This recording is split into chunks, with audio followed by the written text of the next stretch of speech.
Cette émission vous est présentée par Le Monde de demain. Les tribunaux de nos pays devraient être des lieux où la loi, l'ordre et le bon sens prévalent. Des lieux où des sujets de la plus haute importance sont présentés, dans les moindres détails, devant un juge impartial, afin qu'il ou elle puisse considérer les faits, voir les preuves et en tirer une conclusion. Aujourd'hui, dans cette émission, nous allons imaginer que nous sommes dans un tribunal, et vous serez dans le rôle du juge, alors que nous présentons un dossier bien plus important que vous ne l'imaginez. Le christianisme actuel représente-t-il fidèlement les enseignements, les croyances et les pratiques de son fondateur officiel, Jésus-Christ? À vous de juger, alors que nous examinons le dossier du christianisme contre le Christ. Restez à l'écoute.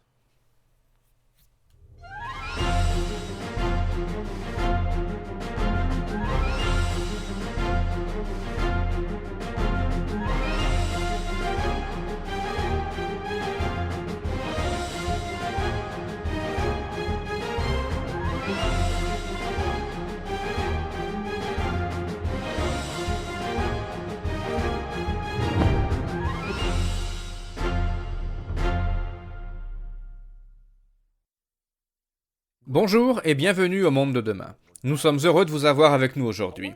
Je souhaite faire quelque chose d'un peu différent dans l'émission d'aujourd'hui. J'ai grandi en regardant des séries télévisées américaines classiques comme celle de l'avocat Perry Mason, interprétée par Raymond Burr. J'ai aimé le voir présenter avec logique la défense de ses clients devant des tribunaux, semaine après semaine. Vous êtes peut-être familier avec d'autres séries judiciaires de fiction.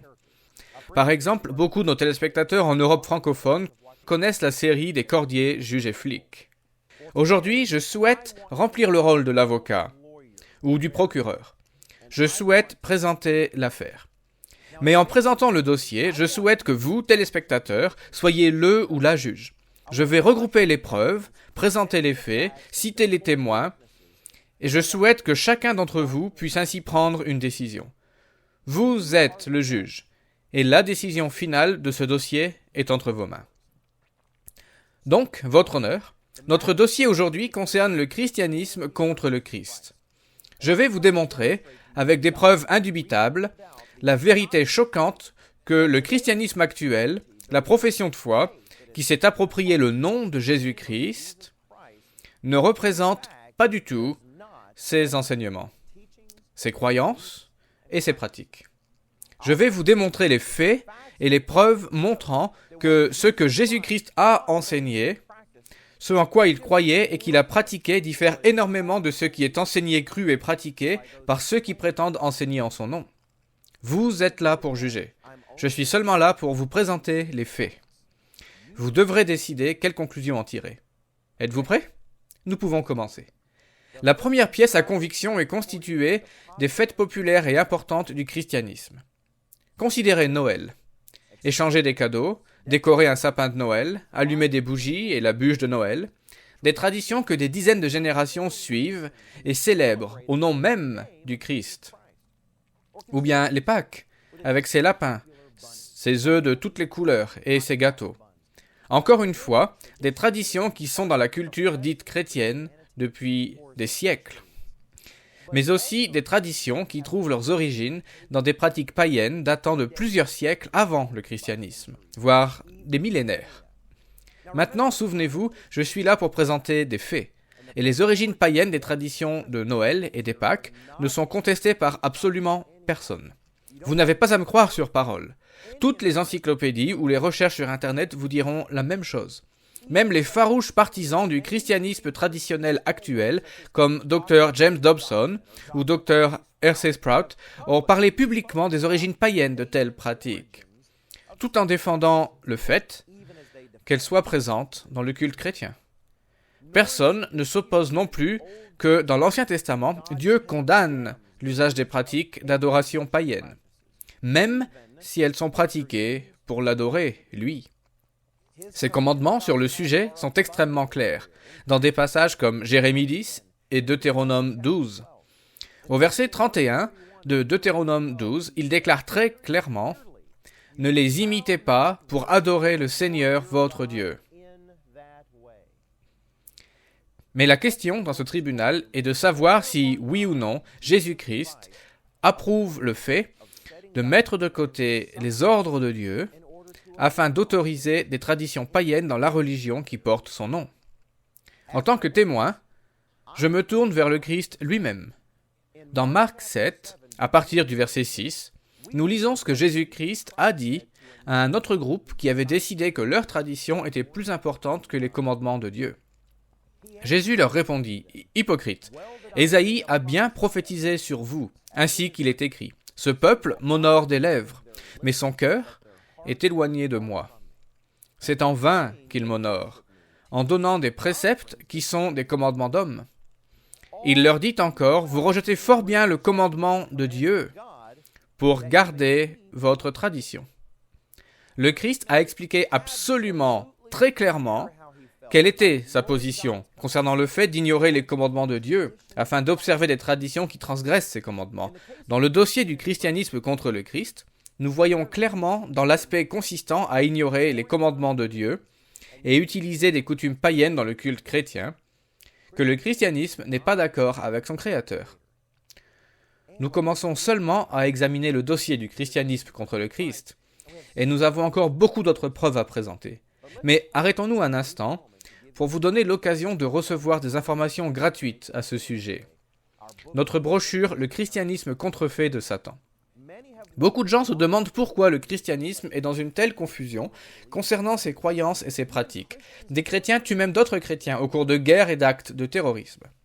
Pourquoi y a-t-il autant d'églises et de dénominations enseignant autant de choses différentes?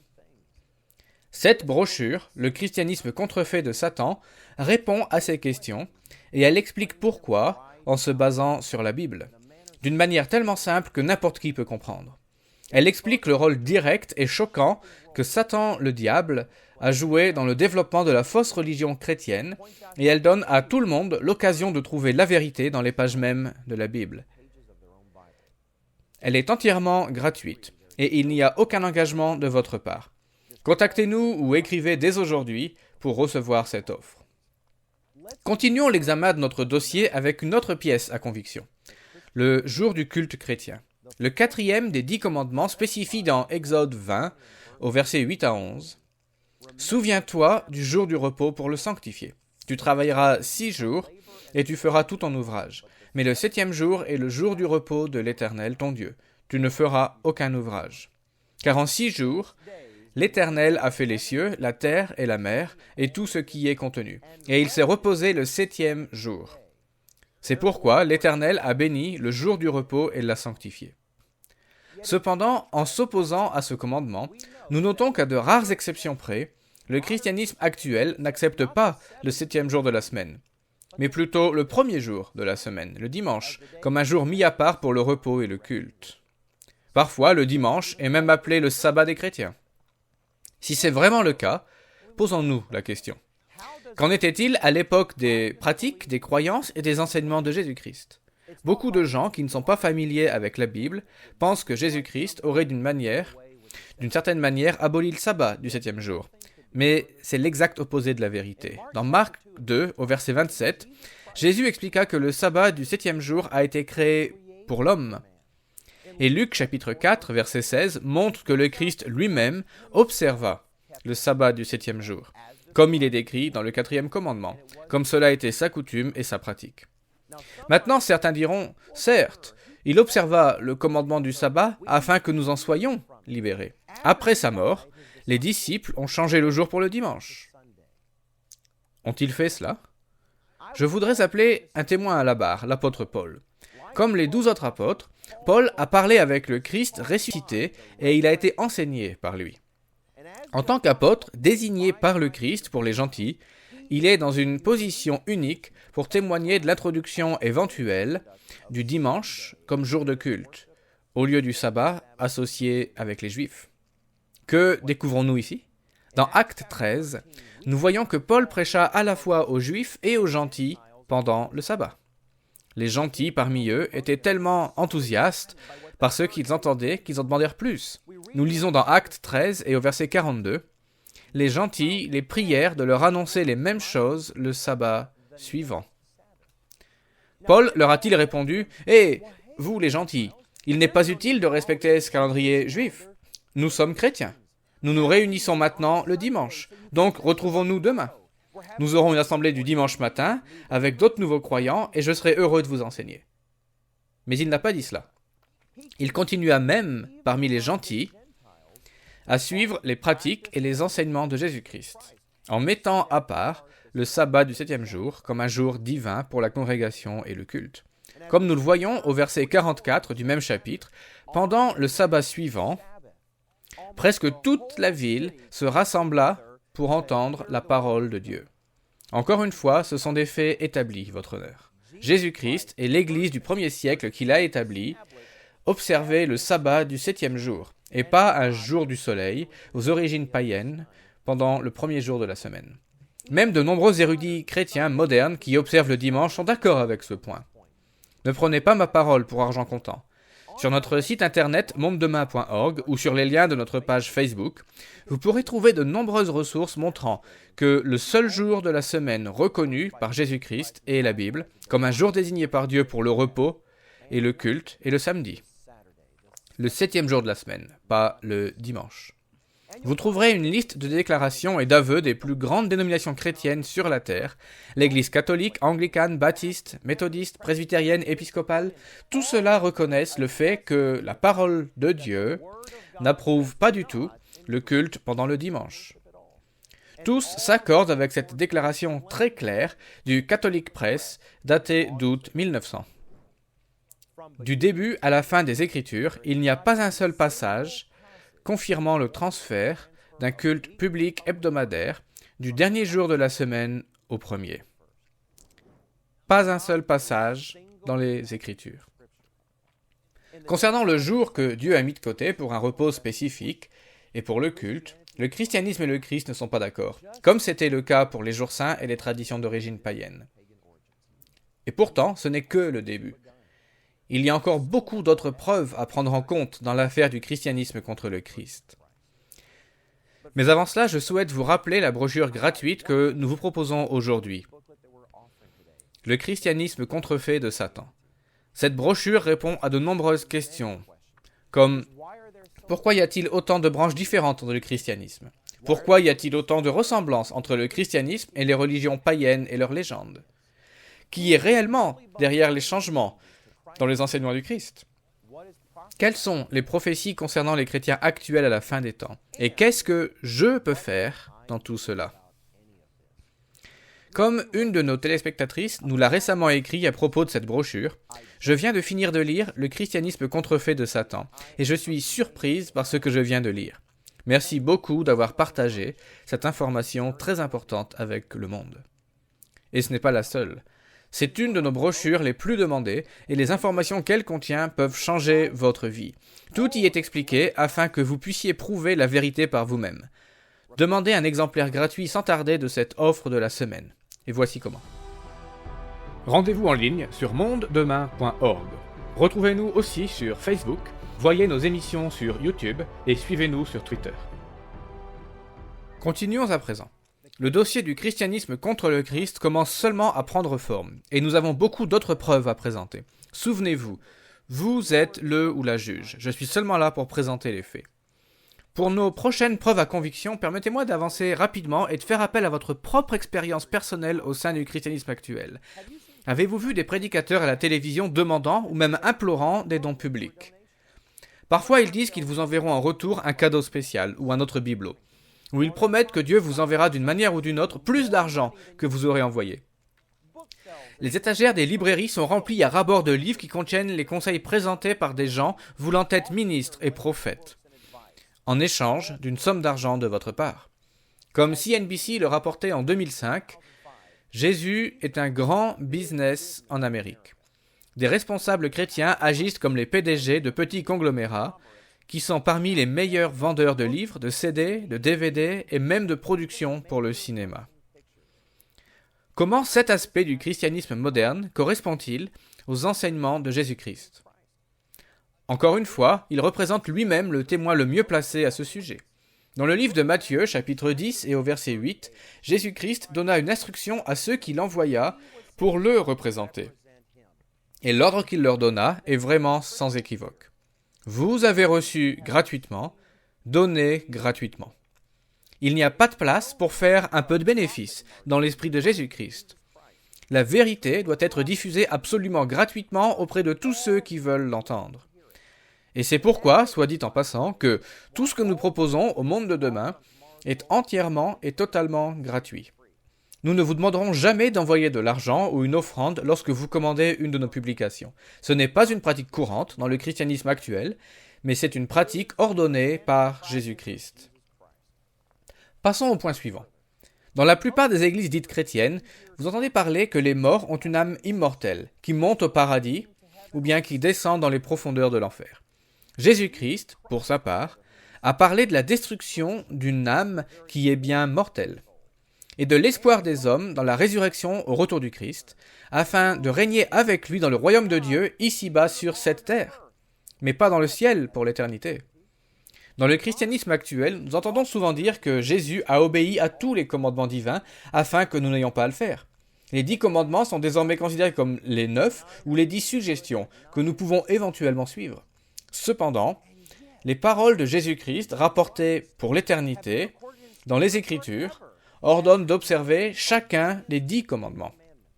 Dans le célèbre passage du Sermon sur la montagne, le Christ a même augmenté la portée des commandements, en disant par exemple que vous transgressez le 6e commandement contre le meurtre si vous haïssez seulement quelqu'un, et que vous transgressez le 7e commandement contre l'adultère si vous convoitez seulement quelqu'un dans votre cœur.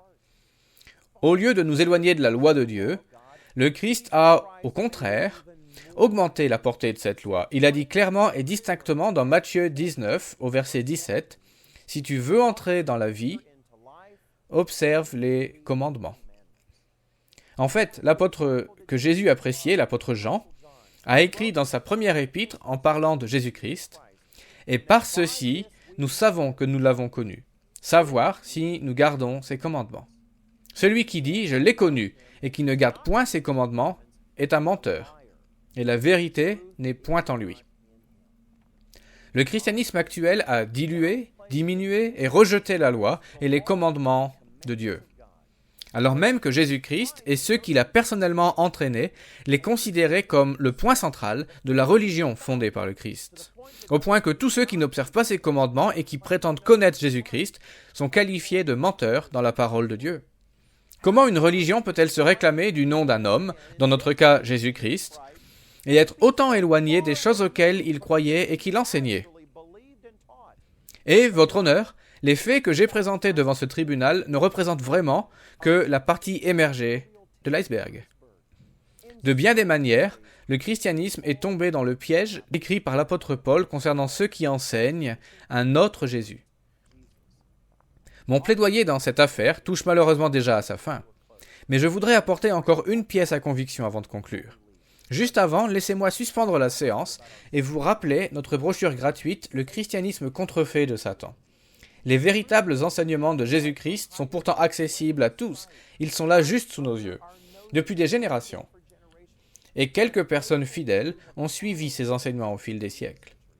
Ceux qui ont fait ainsi y ont découvert un véritable Dieu et un véritable Jésus-Christ, un sauveur vivant et actif qui est tout simplement et totalement absent des grandes religions. Certes, elles sont bien intentionnées, mais complètement égarées, et elles portent le nom du christianisme. Cette brochure a été écrite pour ceux qui sont intéressés par la vérité, ceux qui préfèrent être du côté de la justice avec Dieu, avec le Christ, et qui connaissent la vérité, au lieu d'être du côté du mensonge car c'est plus populaire ou confortable. Vous souhaitez être dans la vérité? Alors cette brochure est faite pour vous. Contactez-nous ou visitez notre site internet pour demander un exemplaire gratuit de la brochure « Le christianisme contrefait de Satan ». Il n'y a aucune obligation de votre part. Mettez notre parole à l'épreuve. Cette information est gratuite pour tous ceux qui en font la demande, comme le Christ l'ordonna à ses véritables ministres. Assurez-vous de réclamer la brochure offerte au cours de cette émission. Nous touchons à la fin de notre exposé. J'aurais aimé avoir plus de temps car les preuves dans ce dossier du christianisme contre le Christ sont très nombreuses. Dans un véritable tribunal, nous aurions la liberté de prendre tout le temps nécessaire. Mais je pense que les responsables des stations télévisées sur lesquelles nous diffusons nos émissions dans le monde s'attendent à ce que nous respections l'horaire prévu. Monsieur le juge, Madame le juge, je souhaite vous présenter une dernière pièce à conviction disponible dans l'affaire du christianisme contre le Christ. Quel est le but de l'existence de l'Église chrétienne? Le christianisme prétend être l'organisation ou le groupe de gens, l'Église fondée par Jésus-Christ lui-même pour accomplir son œuvre dans le monde. Quel est donc le but de cette Église? Qu'est-ce que cette Église devrait accomplir? Quel est le but du christianisme que nous voyons autour de nous? Et qu'entendons-nous de la part du fondateur même du christianisme? La réponse est-elle la même? En vous penchant sur le christianisme actuel, vous serez pardonné si vous vous demandez quel pourrait bien être son but. Le christianisme moderne est dans la confusion la plus totale à ce sujet. De nombreuses organisations chrétiennes croient dans ce qu'elles appellent un évangile social, et que le but de l'Église est de soulager la souffrance, les inégalités, la pauvreté et l'injustice dans le monde, jusqu'à ce que la terre soit transformée en un paradis ici-bas. D'autres pensent que l'Église doit utiliser les techniques du monde qui sont disponibles, comme la politique et les manifestations, en cherchant des postes d'autorité dans les gouvernements nationaux, afin d'apporter du changement dans leur pays. Pour d'autres encore, il n'existe pas un but unique et caractéristique pour l'Église chrétienne. C'est seulement une entité permettant de se sentir bien lorsqu'ils rencontrent des difficultés, qui leur permet de vivre la vie qu'ils souhaitent avec plus d'assurance et d'espoir. Sans aucune mission, sans but, sans force motrice de quelque sorte que ce soit. C'est le christianisme moderne. Mais quelles sont les instructions de Jésus-Christ concernant la mission et le but de son Église? Il expliqua très clairement une grande mission vers la fin du livre de Marc. En s'adressant à ses disciples, il déclara « Allez par tout le monde et prêchez la bonne nouvelle à toute la création ». Cet évangile, ou le message de la bonne nouvelle, qui doit être prêché au monde entier, est le message du royaume de Dieu. Voyez au premier chapitre de Marc, au versets 14 et 15. Après que Jean eut été mis en prison, Jésus s'en alla en Galilée, prêchant l'évangile du royaume de Dieu, et disant « Le temps est accompli, et le royaume de Dieu approche. Repentez-vous et croyez à l'évangile. » La lecture du Nouveau Testament montre très clairement que la diffusion de l'évangile du royaume de Dieu à venir et comment faire partie de ce royaume était la force motrice de l'Église originelle, pas seulement parmi les apôtres, mais dans le cœur de tous les croyants. Même à l'époque de la toute fin de notre ère, juste avant la deuxième venue du Christ, Jésus prophétisa que son Église continuera à se focaliser avec énergie sur la prédication de cet évangile. Voyez dans Matthieu 24 et au verset 14. Cette bonne nouvelle du royaume sera prêchée dans le monde entier pour servir de témoignage à toutes les nations. Alors viendra la fin. Lisez les paroles de Jésus-Christ pour vous-même, et vous trouverez un homme passionné par la prédication au monde entier du royaume de Dieu à venir. Et aucune autre mission ne pouvait le distraire.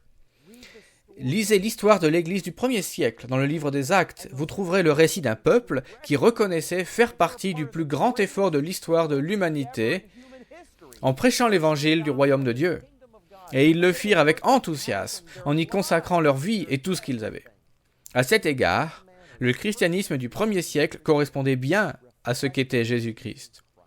Et toujours à cet égard, comme pour les autres points dont nous avons parlé aujourd'hui, le christianisme actuel ne reflète pas le Christ. Le dossier dont nous avons parlé aujourd'hui est de la plus haute importance. Mais nous n'avons plus beaucoup de temps. Résumons ce que nous avons vu aujourd'hui. Nous avons vu qu'à bien des égards, en égratignant seulement la surface, la religion que les gens pensent être le christianisme, dans ses différentes variantes, ne correspond pas aux enseignements de Jésus-Christ, ni à ceux des individus qu'il a personnellement entraînés. Nous avons examiné ensemble plusieurs des pratiques, des enseignements et des croyances du christianisme actuel. Et nous avons examiné ensemble les pratiques, les enseignements et les croyances de Jésus-Christ. Nous avons constaté qu'ils étaient diamétralement opposés. Nous avons vu que le christianisme, la religion actuelle qui porte son nom, ne respecte pas ce que Jésus-Christ avait ordonné, ni ce que Jésus-Christ avait enseigné, et qu'elle ne croit pas aux vérités éternelles que Jésus-Christ avait pourtant proclamées. Votre honneur? Après vous avoir présenté les faits, je termine ici mon plaidoyer.